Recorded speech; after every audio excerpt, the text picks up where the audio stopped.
Hi Capricorn, welcome to your mid-June 2021 General Tarot Update. It's Rena here. So we're having a solar eclipse and it's happening on the 10th of June. I'm recording this a couple of days before it.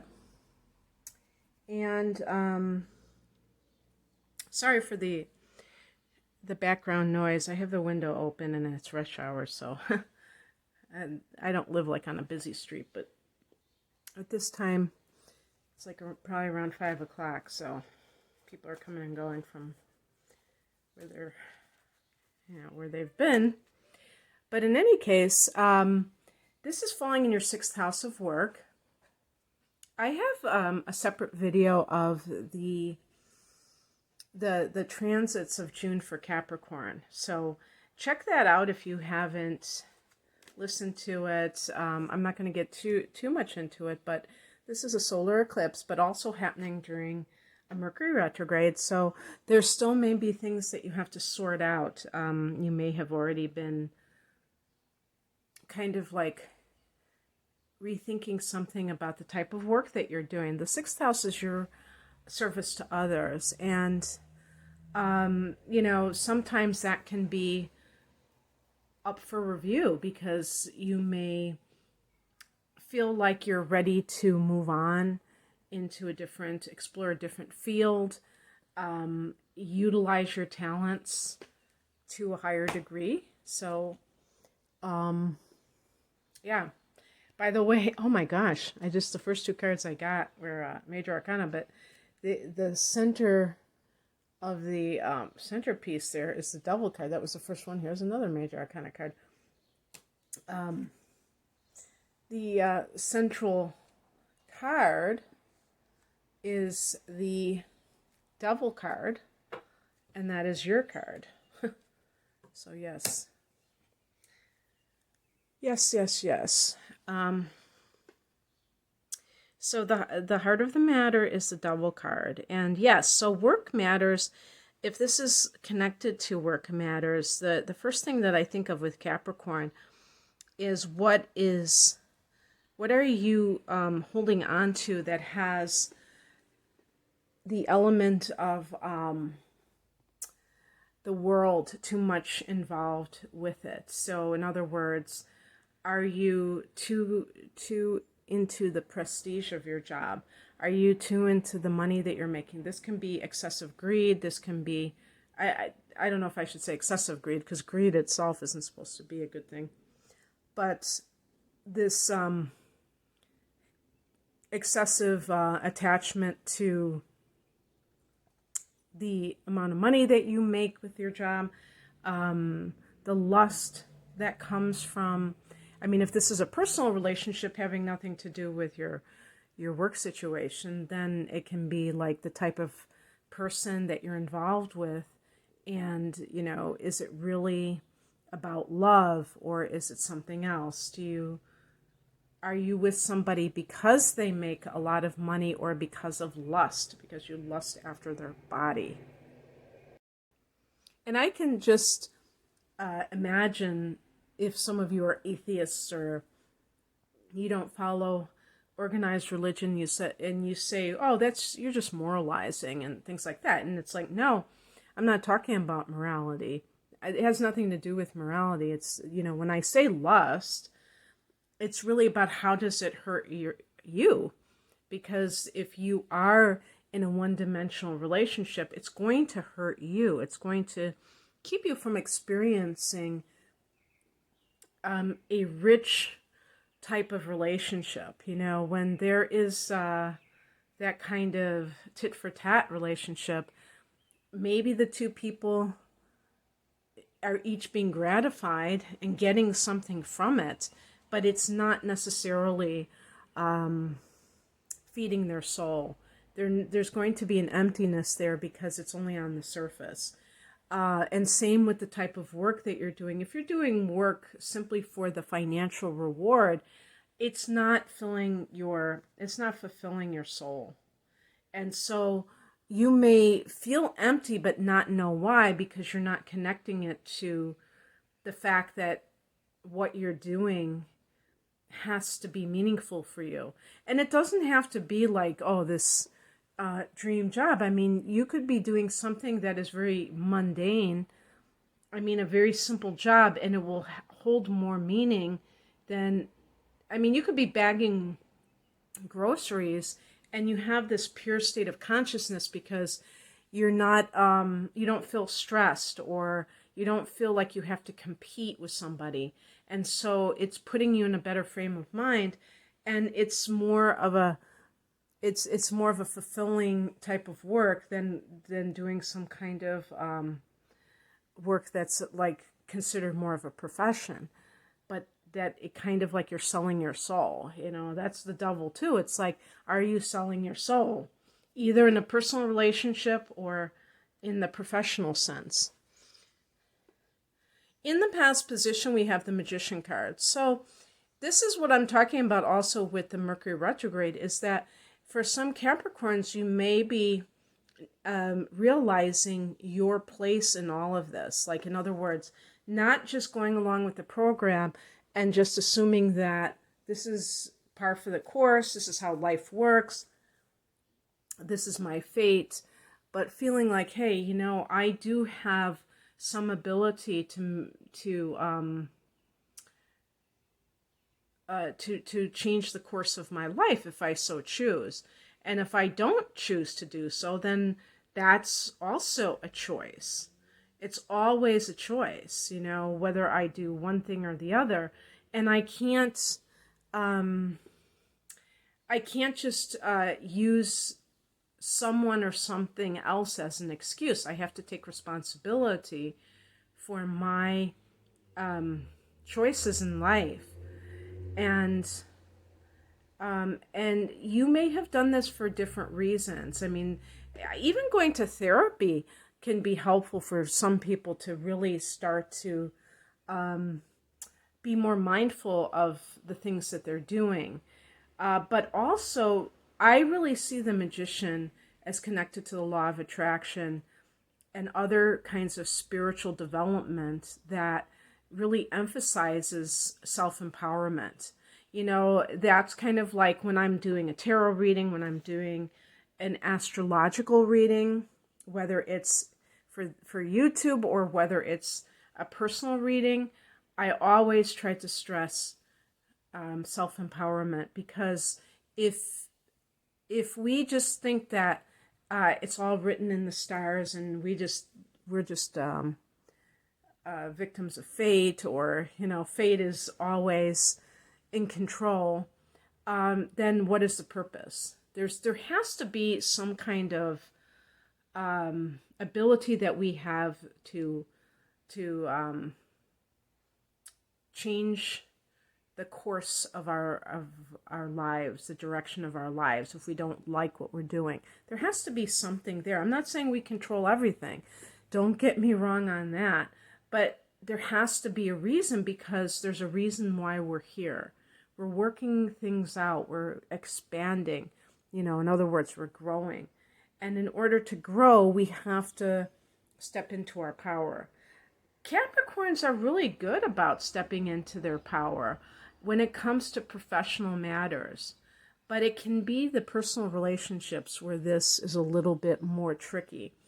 And that might be why, if this is a situation where you have gotten together with someone for financial reasons, and like if your Venus is in Capricorn, you know, that can definitely happen as well, where the person, it's not, it doesn't have to be that they're a gold digger, you know, in that sense. It can be that they're with someone who might be a materialist, but they can relate to them on that level because that person is very concerned about finances and they feel like they have something in common with that person. So because you're Pentacles, so you're part of that, the tangible things in life, the earthly matters, including money, the body, and everything else that is you know, part of the 3D reality. And you're very good at it. So it makes sense that you would be drawn to somebody like that. But then eventually, you may, when you have that area secured for yourself, that's when you start to get more contemplative about other things. And I've mentioned this before, but there are a lot of yogis who are born on the sign of Capricorn. So even though it's an earth sign, and I was even thinking, same with Taurus and Virgo. And I think the reason is because these are people who specialize in the earth, on the earth plane matters. But even they're born with this wisdom that knows that that's not the end all be all. I think Buddha was was a Taurus, so there you go.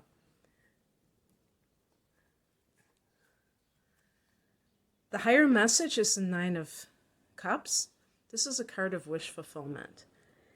And I'm reading this as the bigger picture. And the bigger picture to me, it's such a more positive card to me than the Devil card, in terms of how we interpret the temptations of the devil. The Nine of Cups is more in alignment with the Magician, and even astrologically, I think the Nine of Cups may be connected to Jupiter and Pisces. I'm not sure, but Jupiter is the ruler of Sagittarius, a fire sign. The Magician is connected to Aries. So just on that level, this sense of material blessings or making things happen, expansion of the good in life for you, these are flanking that Devil card. And so to me, it's saying that there's good waiting for you if you can transcend your lower nature. And when I say your lower nature, Capricorn, that's really all of our lower nature, is that temptation to be lured by money instead of something higher. And it's not to put down money whatsoever. It's just saying that if what you are doing for work doesn't feel good, doesn't align with your values or your interests, if you don't think that you are making an impact, then realize that you have blessings waiting for you. You have good things waiting for you. But it's just like when I say with love too. The Nine of Cups, remember that this is cups, so this is ultimately an emotional kind of a card where it's talking about how you're feeling. And if you really care about how you're feeling, you're going to gravitate towards situations that are supportive of the highest level of feeling, that are not just maybe like taking the easy way out and doing something that, cashing in on something. And that saying just came into my head, gaining the world and losing your soul. What crosses you is the Star card. And really, this is a card in the upright position. I'm reading it as the reversed, of someone who is having hope restored, hope renewed. And it's a card of faith in unseen forces. And I think that what this says to me is that you may have had an event, Capricorn, that kind of, jaded you in the past, where you felt like it's no use anyway, so screw it all. And so I'm not even going to care. I'm just going to do whatever it takes. A disappointment that you may have had that left you bitter and left you feeling like cynical about the idea of the spiritual. Some people are angry at God because of a situation that occurred in their life. And while it's understandable, it's kind of like the it's kind of like what a child does when they don't get what they want. They're looking for someone to blame instead of looking at what may be the higher reason for this, because sometimes there might be a very good reason why you didn't get what you thought that you wanted. Why a person that you loved was not either interested in you, there wasn't a mutual interest, or they ended up with somebody else. These kinds of things can be a setback for sure, but it's also important to understand that they are occurring for a reason, and not to become jaded and then just kind of go in the opposite, the other extreme, and just be like, I don't even care anymore. Because sometimes people do have a rebound relationship and they may just say, you know what, I don't even want to open myself up to love. I'm just going to, this person, the highest bidder, that was what came into my mind.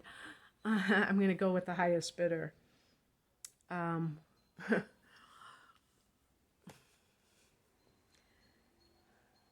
What's coming in is the Queen of Swords. And sometimes this is advice. I want you to think about this person, because this may be you. You may be kind of going it alone. Actually, both of these cards, I'm going to just read the outcome card, because it's also a card of choosing to go it alone.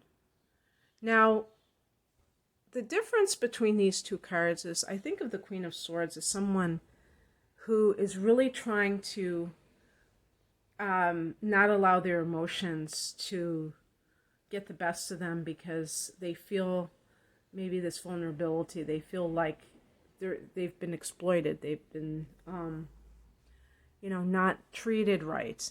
And so the way that they're choosing to deal with it is to kind of have like a stiff upper lip.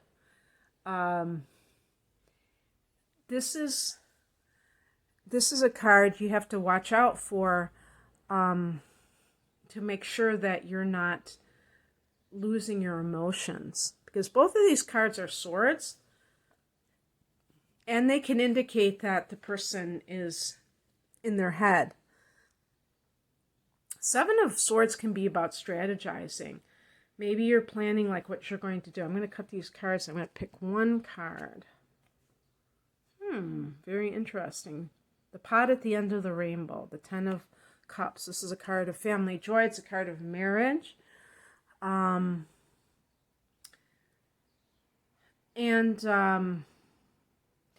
a very interesting card to get, because what it says to me is that there is someone waiting for you. If you've had some kind of disappointment in love, don't settle for less. Make sure that you are, choosing somebody for love, not for any other reason. And this will have a ripple effect. This will not just affect you, this will affect your children, this will affect your future. This is like a happy ending to a situation. That, another thing too is like if you had an affair. And it's so funny because I think I said once that Capricorns don't have affairs because they're so family oriented. And somebody just like ripped into a Capricorn, oh, they're the worst and blah, blah, blah. I was laughing so much because, I don't believe that is a Capricorn trait, because Capricorn is next to Aquarius and Sagittarius. I feel like those two signs are more likely to engage in that kind of behavior, even though I'm a sun in Sagittarius, for the purpose of freedom. I think that they are less committed to relationship, to marriage in the classic sense of the word. But a Capricorn person, maybe not. But these are all broad brush statements, and I don't know how true that would be, but I just thought that was really funny. But if you have been, and this may be something for a select number of people, you may realize that you have a good thing at home, and you kind of change your ways, because the Seven of Swords can also be the deceptive type of person. Unless this is happening to you, where you are the one that is being treated that way. I don't really get that, because the devil's in the middle, unless this is a narcissist or somebody like that. But usually those types of people, who, if they are really a narcissist, they're not going to just turn over a new leaf. So I'm thinking that perhaps this is you having to really deal with your own desires and in the larger picture of what a relationship means to you. So in any case, I don't know. I don't know if anybody's going to resonate with this, but if you do, that's awesome. In any case, if you would like a private reading, I mostly do astrology readings. And I feel that astrology for me is much more precise than doing the tarot. The tarot I do, personal tarot readings, but I also do them on YouTube because they were more, I say were because it's not necessarily the case anymore, more popular when I was first starting out, at least. And that's why, because I just wanted to grow my channel. And over the years, I've developed a very interesting connection with the cards. So it's not to say, oh yeah, I don't really care about the tarot. I do. I think that they can tell a story for sure. So the link is below for my services.